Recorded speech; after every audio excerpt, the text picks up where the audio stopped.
Captain Cosmos, strange visitor from a distant galaxy, able to leap over tall buildings 27.8% of the time, faster than a speeding there buggy.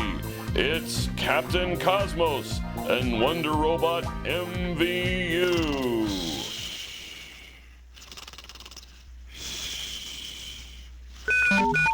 Whoa, hi kids, Captain Cosmos here. Welcome back to the Captain Cosmos Show. Today we have another abysmal episode of Tiki Trek for you to enjoy.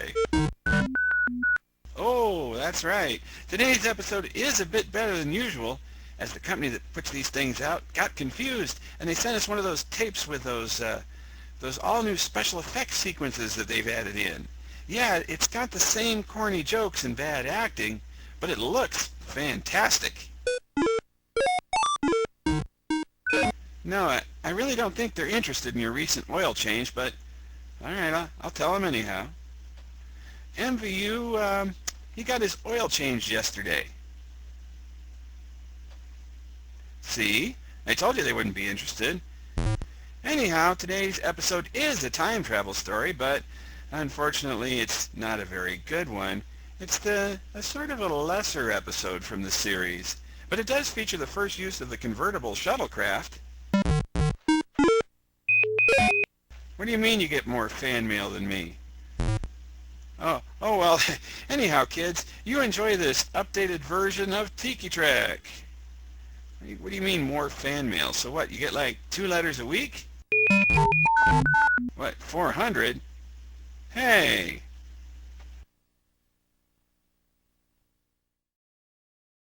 Space, as if you didn't know. These are the voyages of the starship Tiki, whose 5-year mission it is to seek out new life and introduce their civilizations to drinks that have flames in them, or at the very least have tiny little umbrellas in them, to boldly take our Tiki lifestyle wherever we go.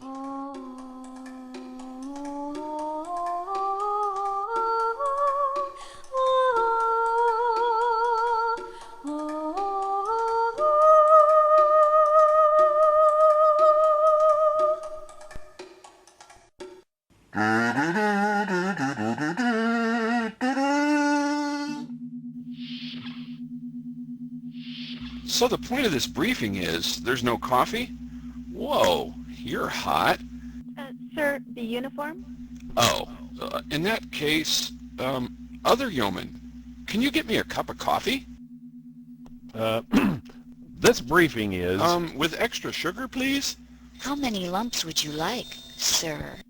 The captain deserves... Correction. The captain likes lots of them, yeoman.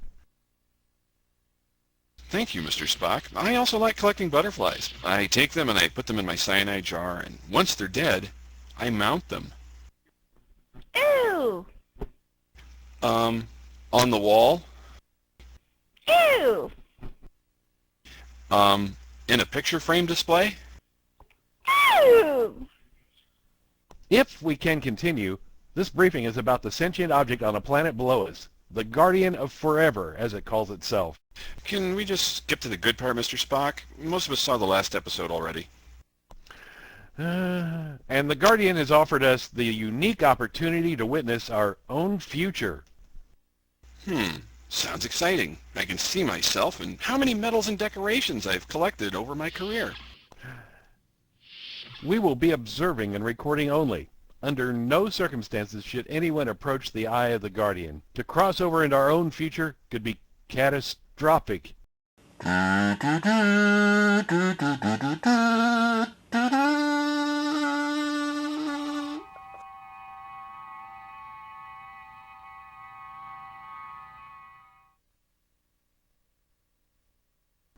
Fascinating.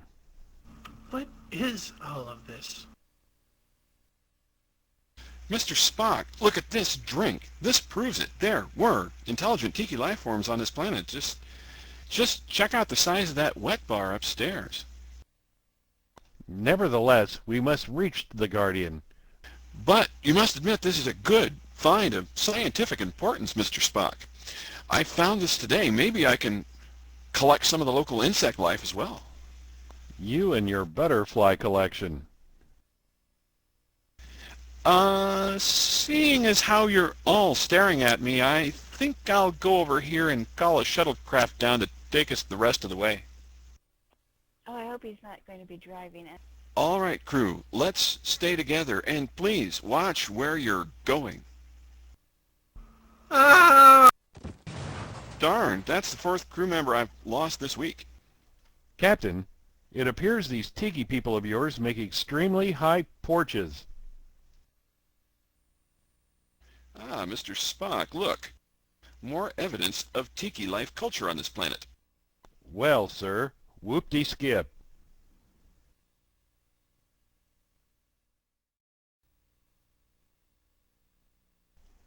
Indeed, Captain, you state the obvious.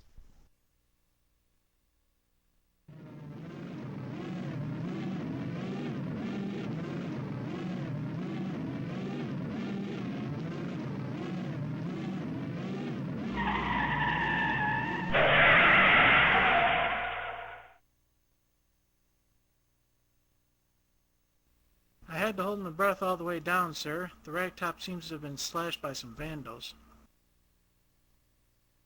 Now, who do we know in this crew who could have done this? I suggest it was Instant Blather. You're always yelling at him. Besides, he has shifty eyes. I do not yell at him. Besides, he doesn't have shifty eyes. He has a lazy eye condition. Which is exactly why you put him in charge of navigating the starship, Your point, Mr. Spock?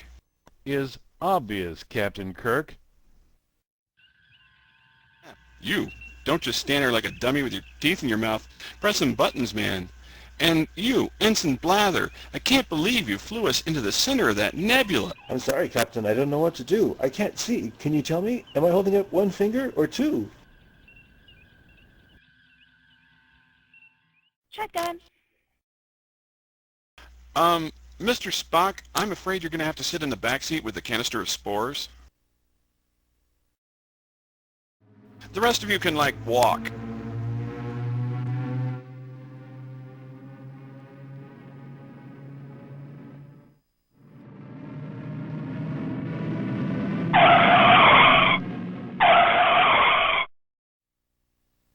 Well, any landing you can crawl away from.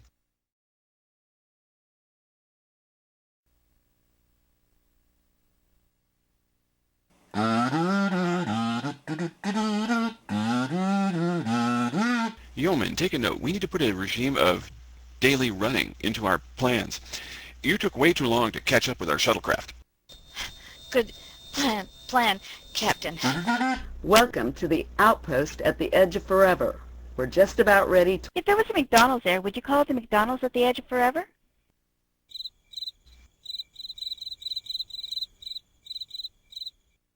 How come when I say something funny, everybody gets silent?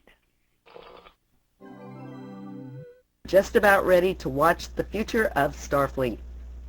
Just be sure under no circumstances are you to approach the Guardian. Keep your hands and feet clear, and if your hat blows off, don't follow it in. Just buy a new one. What is a hat?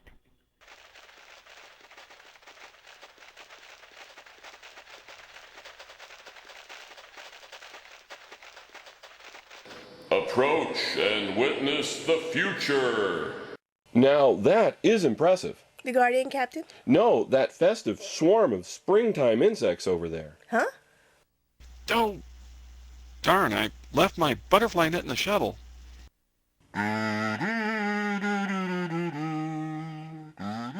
It's still getting a bad picture, and why is it in black and white? If it's the future, should it not be in color or maybe even in 3D? Do you realize the power requirements necessary to run a gigantic time-traveling holographic image viewer? No. But hey, look, I found some butterflies. I must catch them. They're getting away. Stop! Come back, Captain. I've never seen such beautiful butterflies. I must add them to my collection. Quickly, men, after him. I don't think my insurance plan covers accidents that will happen in the distant future unless I'm paid up full. Just go.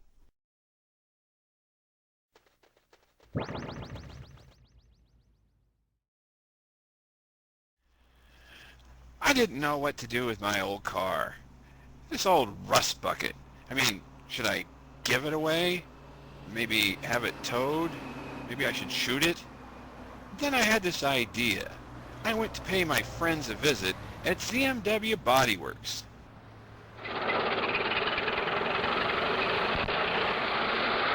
I didn't really know what to expect from this. I mean, I'd heard good things about them, but what could they do for my car? Hey, I just had the hubcaps painted. Careful with that. But the people at ZMW Body Works told me my car was in good hands. That's so reassuring. The fine people here at ZMW told me to expect a miracle.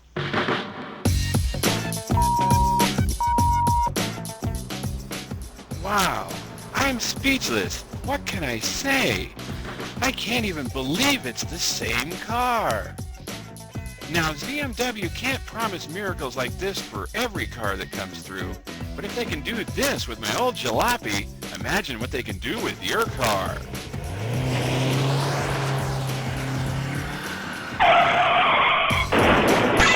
Oopsie, time to pay another visit to ZMW.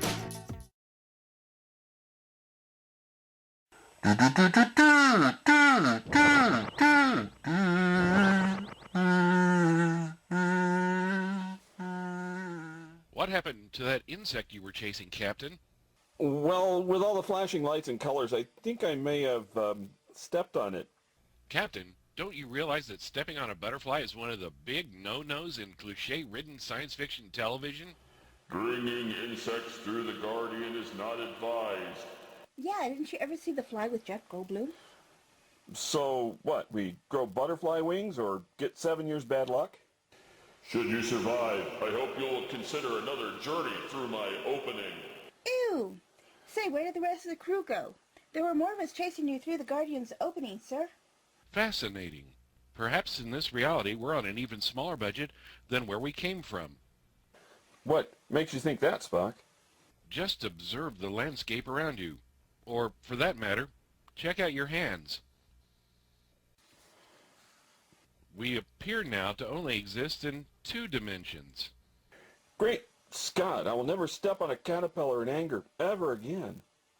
I left my tricorder running during the journey. It appears that we've jumped forward in time. Forward in time? In the future, we're all reduced to 2-dimensional characters? How is that even possible? Some of us were rather two-dimensional before. It appears that our adventures of Tiki exploration were canceled, but then later brought back as a 2-dimensional animated cartoon.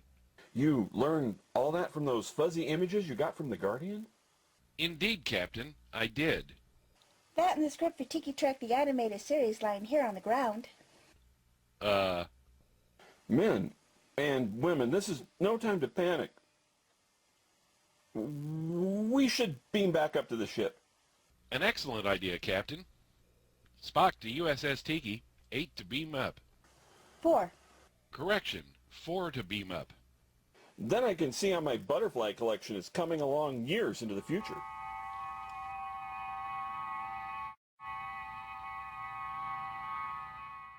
Hi, welcome back, Captain. Spock, who is that? Do we know him? I don't believe we do. He appears to be from Scotland. Scotland, you say? Hello there, Scotty.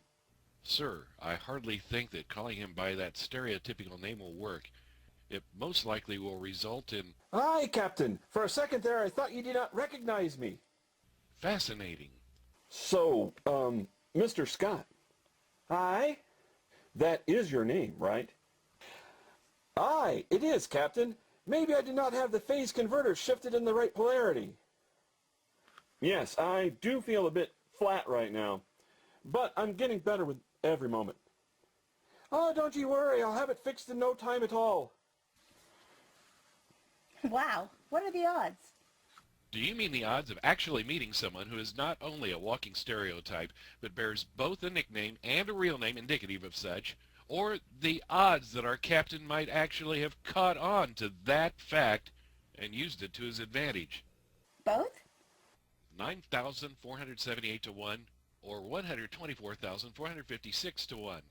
Odds are we may need to make a quick getaway. Lieutenant, you stay here. Meanwhile, the rest of us will head for the bridge. I simply must see the future of our Tiki technology, even if it is a bit two-dimensional.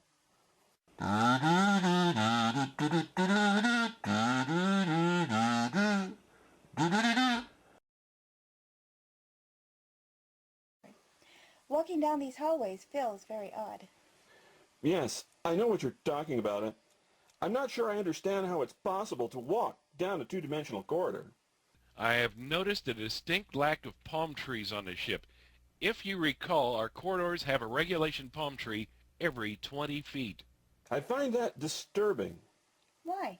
Well, if the life support failed, the palm trees would provide oxygen and coconuts, which could be used for sustenance until help could arrive. What are they teaching you these days in the academy? Your quarters did show some signs of tiki culture, Captain. I know, but I guess in the future I've given up the collecting of butterflies and insects. Seeing the trouble it's gotten us into, I can see why. What are you doing with that? Oh, this? I found her in my sock drawer. So it's your spare toupee? That is a tribble.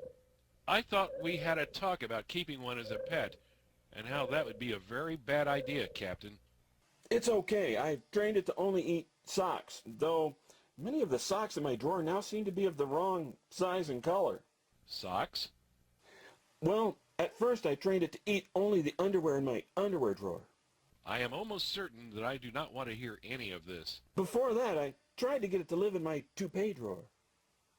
Oh, did it eat your toupees? Well, it tried to do something to them. Ew! I had quite a hefty cleaning bill on those, let me tell you, but it liked the underwear a lot better. It ate through the entire bunch in about a month. So you've been... Going commando for the past 3 or 4 episodes. The Treble doesn't seem to like the socks as much, though. Most likely it was starving. Just don't let it near any of the food dispensers or any cups of coffee. We don't want another rerun of that adventure. Captain Kirk, to the bridge, please.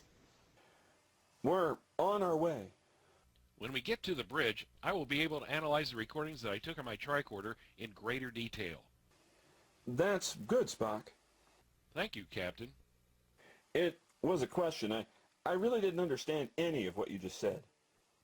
Big machine, all-knowing, little box, dumb. Oh, right.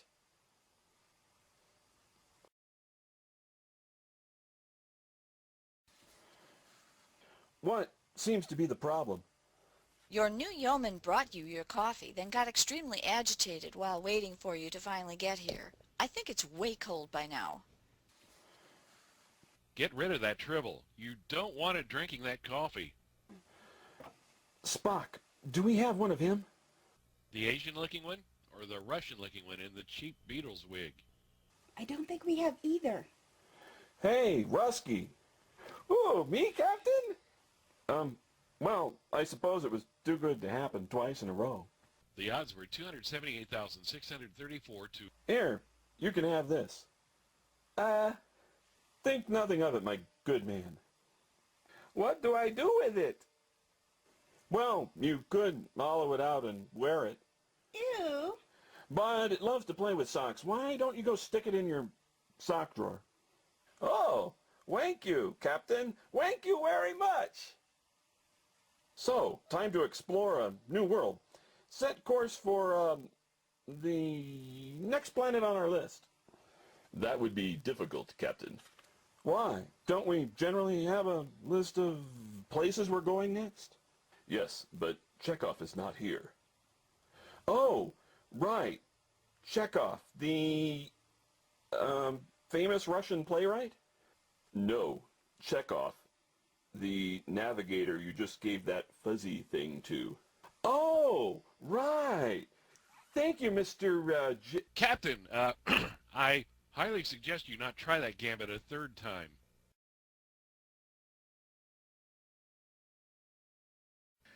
I am the very model of a modern Starfleet helmsman. I look spiffy in my uniform, and I even ran for councilman. I know the settings for each push button, switch, and dial. dial, and in a pinch I can fire the torpedoes with the greatest of style. I'm very well acquainted too with matters quite romantically, and have many hobbies including gymnastics and botany, and I've not even mentioned fencing and ancient weaponry.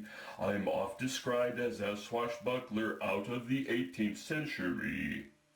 He is oft described as a swashbuckler out of the 18th century. He is oft described as a swashbuckler out of the 18th century. He is oft described as a swashbuckler out of the 18th century.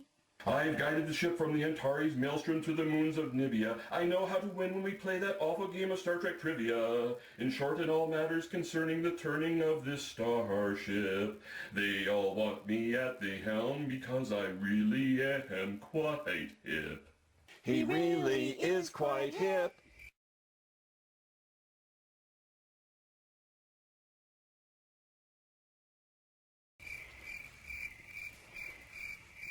Spock, are you done yet? Captain, I completed my analysis some time ago. Why didn't you tell me? He was enjoying the musical number. I was merely studying a quaint folk custom. I saw you playing with that harp. Quick, men, let's get out of here. This whole ship is tone deaf. You know there could be money in this. Spock has perfect pitch. He can see Buffalo Baggins. No, if anyone's singing anything here, it will be me. This could be my big chance. You can't sing. But that's the beauty of it. They won't be able to even tell the difference. I could be a big star. Just wait till they hear me sing. Picture yourself on a boat, on a river, with tangerine trees and marmalade skies. Somebody calls you. You answer quite slowly. A girl with colitis goes by. Spock, I think the captain's gravely ill. What? Mutiny, I'll get you for this. Spock, help me get the captain to the transporter room. Sick bay. And on the way, let's not talk to anybody. They might break out into song.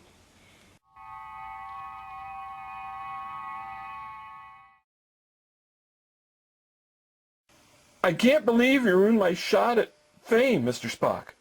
Sir, it was for your own good, sir. Remind me to have you both thrown in the brig when we get home, in case I, Forget, sir? Forget what? Right. Of course, sir. Do you think you can get us back to where we were before, Spock? After analyzing the data on the ship's computer, I can pinpoint the exact point we need to jump through to get back to our time. Then we can put this whole adventure behind us. What about the butterfly and changing the future? Actually, the trampling a butterfly thing, that only affects people traveling into the past, and only if the butterfly was a creature living in the past. Oh, goody. Then I can continue to collect butterflies with impunity. Oh, here we go again.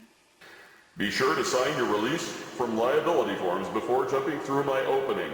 We are not responsible for changes in personality, severe mood swings, asthma, or lost luggage. Yeah, skip to the end.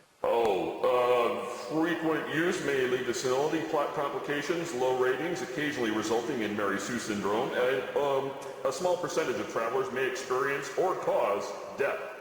Death? Senility? Lost luggage? We are ready, Guardian. Show us the past. Yeah, make with the fuzzy images. Please pack out your trash and dead insects this time.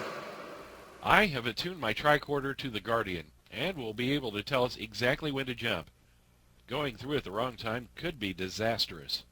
Now, men, wait for the right time. Whoa! Where did she come from? Well, you see, Captain, when a Mommy Orion and a Daddy Orion love each other very much... Who's your daddy? No, Captain, it's not the right time. Quick, after him!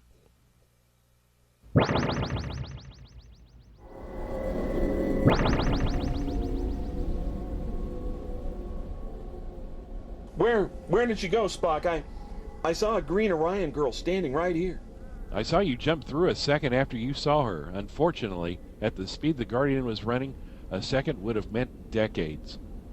Darn it! There are no beautiful women here for me to fall in love with. Hey, what about me? No, wait, never mind. It's okay, Lieutenant. You are not the captain's type.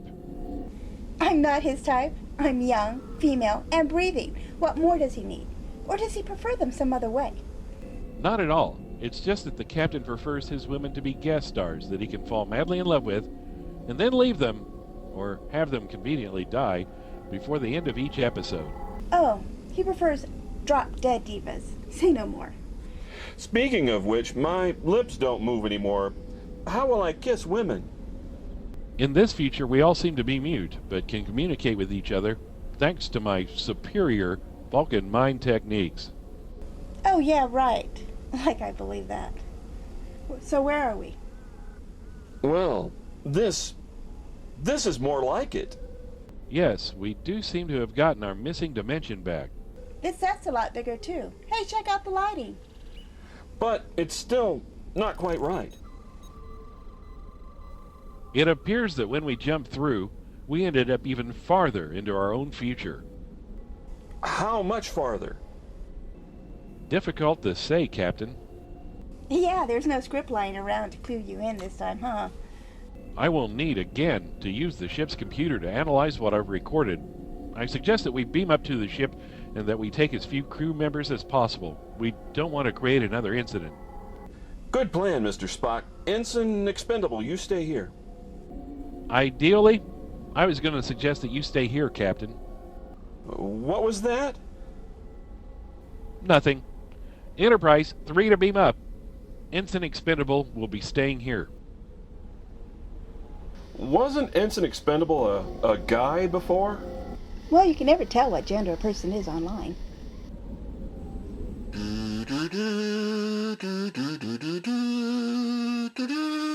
Wow! This corridor is really most impressive. Can you even see the end of it? Indeed, but since visiting the transporter room, the sick bay, the lounge, as it was called, and even your quarters, we have found no evidence or signs of tiki lifestyle, not a palm tree or a flaming drink in sight. Yes, that is disturbing, Mr. Spock, but at least I feel normal walking down these corridors.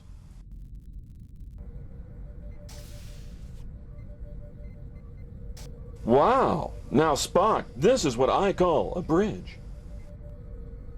This bridge appears to be, generations ahead of ours. It sure seems to have a lot of empty space. Perhaps in the future they just like to run around a lot. And it appears the purple uniforms are back in as well.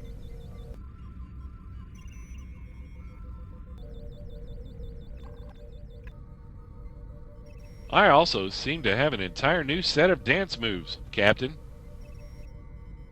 Spock, don't you have some scanning work to do? I find this dance move to be fascinating. Then I am sure you will be a very big hit at the next Admiral's Ball, Spock. But for now, could you please just analyze that data? Maybe that's why the rooms are so big. In case everyone breaks out into a musical number or something. Hey, this dance move is contagious. Stop it! Stop it, both of you. Everyone might start doing it, and then we'd end up in another one of those musical numbers. Sorry, Captain. I don't know what came over me. Maybe it's a plant spore flashback. It's true then. Yes, Lieutenant, this ship is completely devoid of anything Tiki. How could this have happened? Perhaps killing that butterfly in the distant past, our future, has had an effect in this even more distant of futures. Well, perhaps if you were not always using those spores we keep encountering, Spock, then you would have warned me about the dangers of the Guardian in the first place. Perhaps if you recall that last bunch of spores that we encountered, Captain, that you'd ordered me to dispose of them. Perhaps you will remember, Mr. Spock, that you disposed of them by what method? I believe that I recall that I set fire to them, Captain. You recall correctly, Mr. Spock. However, you seem to have forgotten that you set fire to them all at the same time. In your cabin. I do not remember that, Captain.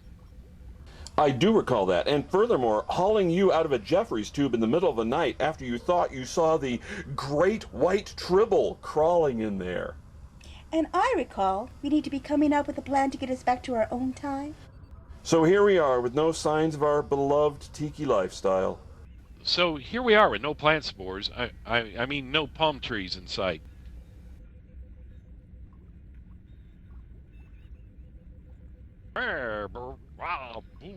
Wow. Stop it, Spock. That's getting really old. Say, did you finish your calculations yet? Not yet. The computer software has been difficult to integrate with my tricorder. I believe it was made by some company called Microsoft. Sounds all squishy. However, the results should be ready soon. I will return to the bridge and let you know when it is complete. Well, that sounds good. I think I will go find a sandwich. Care to join me, Lieutenant? Sure. That two-dimensional food I ate earlier just left me flat. Now, where do they keep the bread? What the Roddenberry is that? Well, the effects budget here in the future is certainly larger than our own. Quick, back to the bridge. How heroic of you. Are we going to fight? I'm thinking about Spock. How noble of you. You want to rescue your friend, then. I was mostly thinking that we need Spock's calculations before we can attempt to run away. Why am I not surprised by that?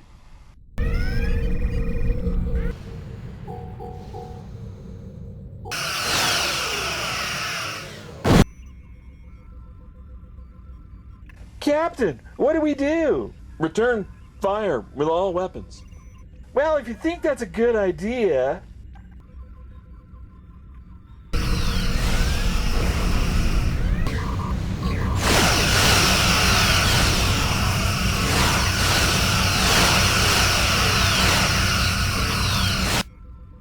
Spock, are those calculations finished yet?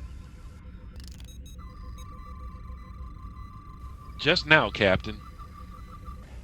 So, Mr. You have the con. Sir? It is imperative that we return to the planet's surface and, help me out, Spock. And destroy the Guardian before the Borg capture it and gain control over all space and time. Yeah, that's the ticket. Yes, sir. It has been an honor and a pleasure serving under you. Ew.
Well, that was a narrow escape. You can say that again. Well, that was a narrow escape. Oh. Where is Ensign Expendable? I am afraid that he lived up to his name. Oh. Ooh. So she is a he. Who is that, Spock? I believe she is leader of the Borg. That's Borg. I now believe her to be leader of the Borg. As you can see, I have already begun to assimilate your ways and culture. Your uniforms are especially nice. Spock, the Borg look like they're none too light on their feet. Perhaps that dance that you like so much could slow them down a bit while the Guardian gets to the good bit where we jump back through? Finally, you will appreciate my fine footwork. Just get in there and dance.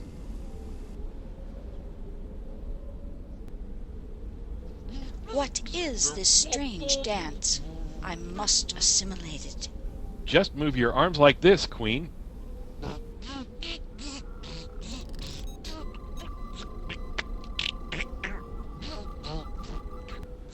I believe I am understanding it now. How fascinating it is. I think we should go in about 4, 3, 2, 1, now!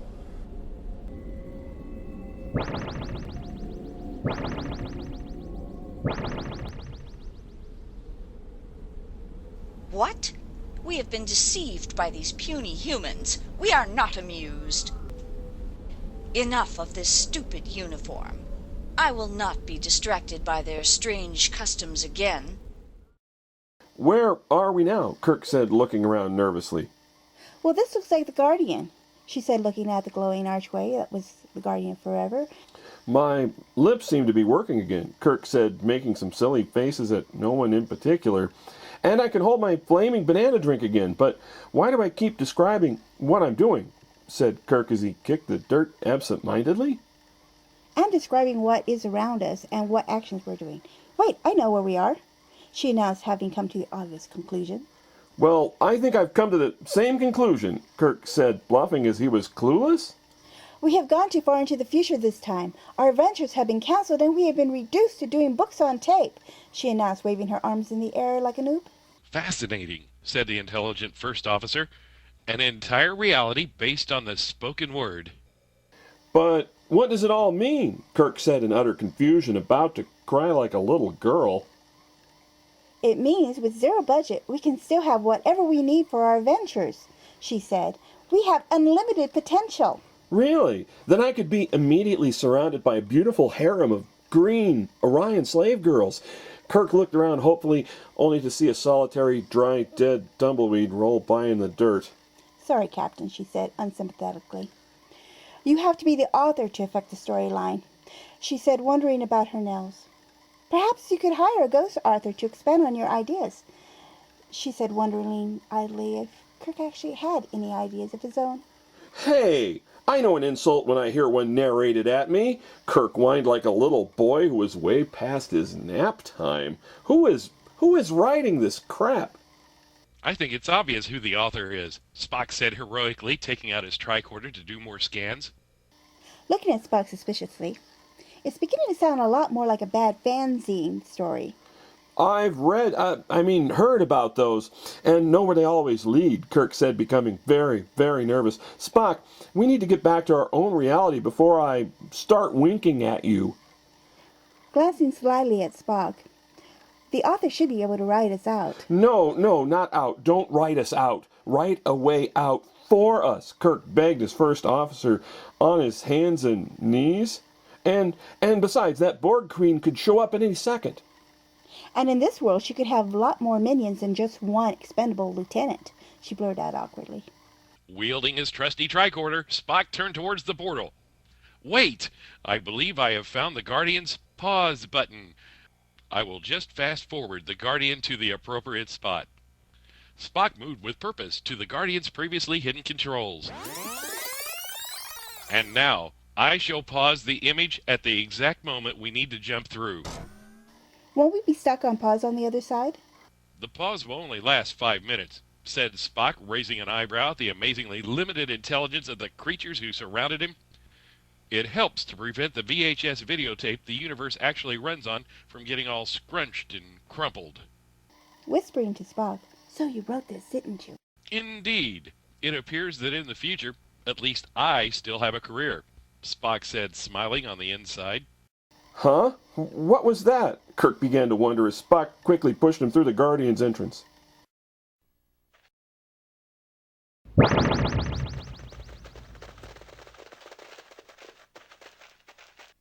That was some quick thinking, Captain.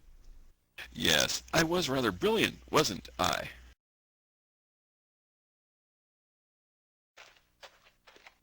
Oh no, it's the Borg Queen. Now you shall all taste my wrath. Oh, is it grape-flavored? What?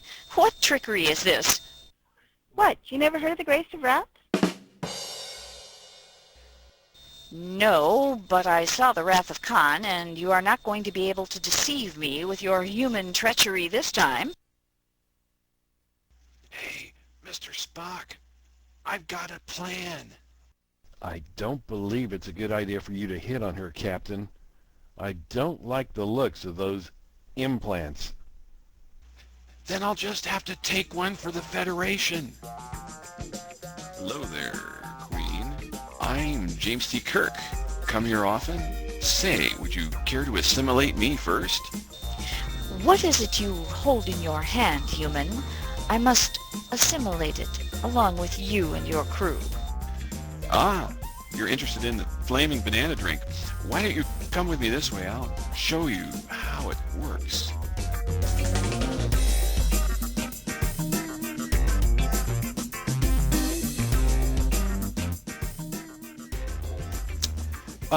I think you'd be much more comfortable over here on the couch. Over here you can have a taste of my flaming banana. Flaming banana. I must imbibe this. I will add its uniqueness to my own. Ah, Queenie, good of you to let your hair down, or, take your tiara off. My last girlfriend let me keep my boots on.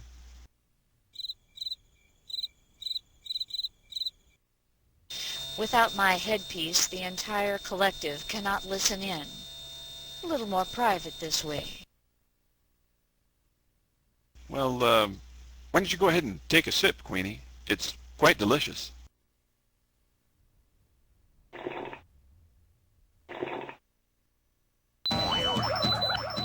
Woo! That's a lot of sterno. An interesting form of sustenance. I must have more. Go ahead and try. There's plenty more sips left in that glass.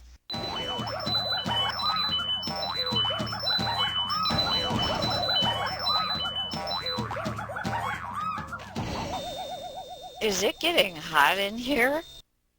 Oh, my roofie must be taking effect.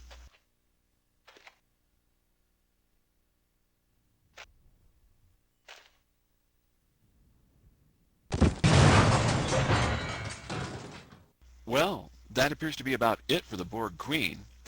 Never underestimate the power of the almighty flaming banana drink. Oh, why hello. Oh, hello there, ladies. Say, have you all seen the inside of my bed? I really can't recall if you have or not, so all of you follow me this way.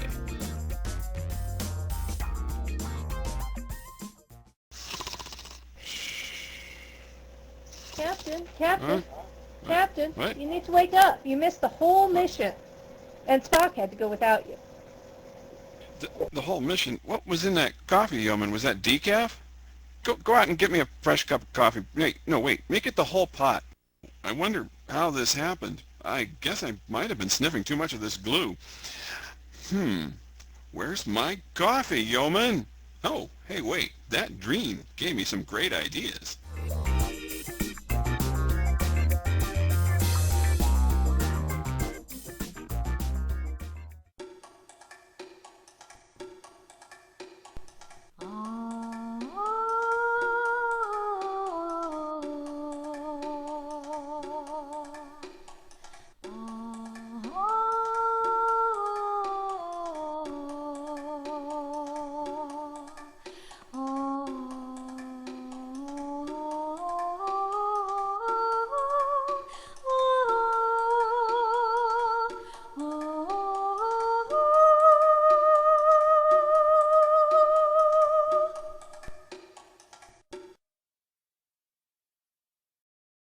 Calamity befalls the crew when we beam down to a strangely familiar planet.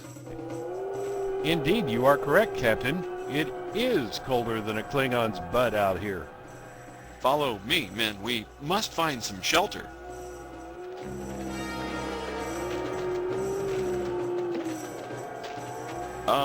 And you women, too. Follow me.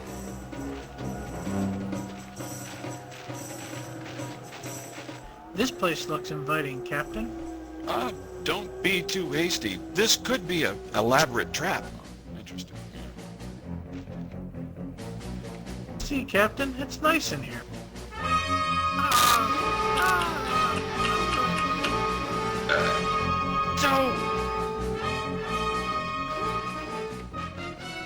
I surmise you'll be wanting to collect my brain again. Brain and brain. What is brain? We're after another organ. May I suggest Ensign Liberace? Ensign Liberace plays the piano. He sucks at the organ.